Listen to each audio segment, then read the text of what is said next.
Okay. I'll be telling you a little bit about Identity Parade, a multimedia project I exhibited at the Design Museum from September until January this year, as part of the museum's annual Designers in Residence program, the theme of which last year was identity.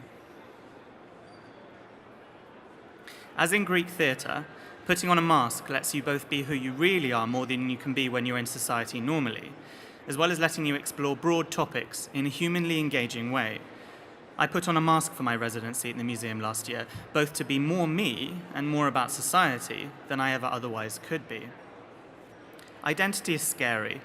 If we look inside ourselves, we see it changing from day to day, month to month, crisis to crisis, and so it is a relief for many to have metacultures with which to identify, nationalities, religions, certainties.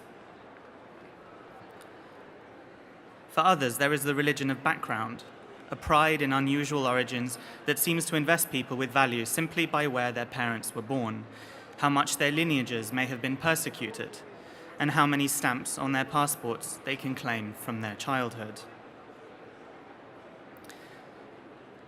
On the other hand, there is localism and the return to the micro, to the homegrown, to the immediate surroundings, a willful reduction in our horizons that desperately yearns for a past state, creating little Disneylands of farmers' markets, pop-up butchers, shops, restaurants, and gardens. I am a firm believer in the power of objects to not only represent, but help create and embody complex and singular notions of identity. If you've ever entered the living room of one recently deceased, you will know the power of assembled accoutrements to convey the breadth of a person, their life, and their entire sensibility. In the case of collections or curated, intentional expressions of passionate interest, this impression is only stronger, more precise. Houses all over the world, cupboards and display cabinets are filled with the objectified confessions of long-held fetishes, loves, desires, longings summed up in dolls, transformers, cups, and saucers.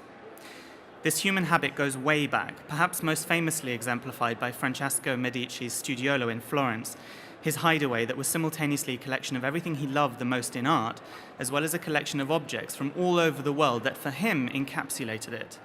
This room was both him and his world. Perhaps most poignantly, people who have immigrated to a new country will have somewhere in their new home set aside for relics from their old lives. These collections act as receptacles for the memories, relationships, and places that they have left behind. Together, the objects in such cabinets form eloquent containers of an identity frozen in premature stasis. And just as people instinctively collect, and these collections inherently embody their trajectory through life, so designers design. And taken together, their objects perhaps even more potently tell of their journey. Back to masks. For the residency, I created a character, a paradigmatic young 21st century designer who is obsessed with technology, pop culture, mass media, digital socializing, all pervasive things around us. But he is also lost, lonely, critical, and longing for something concrete, although he is not sure what it is.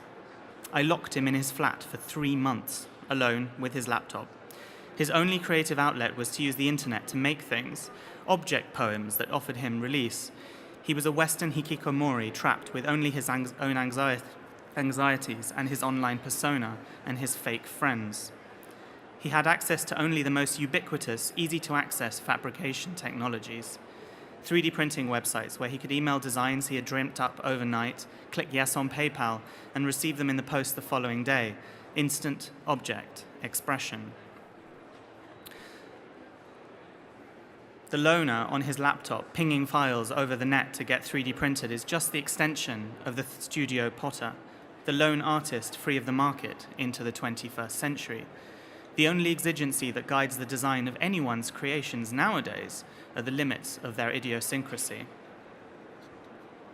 Writing scenarios for the character, stories brought together issues he was grappling with: Facebook envy, generalized anxiety, smartphone addiction, with things he obsessively adored, be it Miley Cyrus or David Bowie memes. These then found form through his laptop late at night and were delivered to him in plastic, ceramic, plaster, nylon, metal, from me totems that allowed him to be more than he could ever be, delicious and forever as fresh and cool as strawberry waiting for cream, as viral as Hillary Clinton's sexting on her Crackberry, to pots as kitsch as his recently deceased grandmother's doilies, her shower cap, her rubber plunger. Yantraments, florid little concoctions of formal exuberance that calmed his agitated mind, little belligerent pillboxes made of luridly pigmented plaster, fortresses for his mind in the war against that apex of mental genocide, his hated and beloved iPhone. Babels, endless towers that harbored in his mind the triumphant rise of civilization to the highest goal of endless difference, and total unity under the apotheosis of Google Translate, a home for the digital mendicant to walk away the inescapable buzzing of 13 billion voices. Weird, ancient, strange-looking, the kind of thing that would look great in a fantasy film.